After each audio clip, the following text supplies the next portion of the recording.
पंजाब में पीटीआई के इंतखाबी टिकट की तकसीम का अमल शुरू हो गया है। PP1 से PP50 तक के उम्मीदवार जमान पार्क पहुंच गए हैं। चेयरमैन तहरीक इंसाफ इमरान खान उम्मीदवारों का खुद इंटरव्यू करेंगे। मजीद जानते हैं टॉन न्यूज़ के नुमाइंदे उमर फारूक से। जी उमर फारूक, अपडेट कीजिएगा।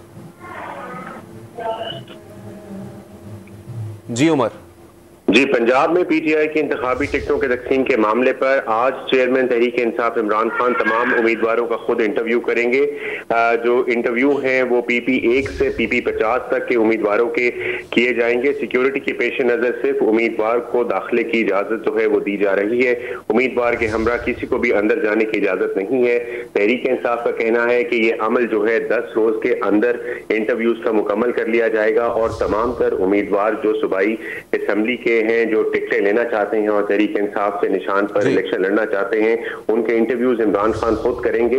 इससे कबल इमरान खान ने जो है वो होमवर्क कंप्लीट कर रखा है और तमाम हलकों से तकरीबन 3 के करीब हर हलके से जो है वो उम्मीदवारों को शॉर्टलिस्ट किया गया है।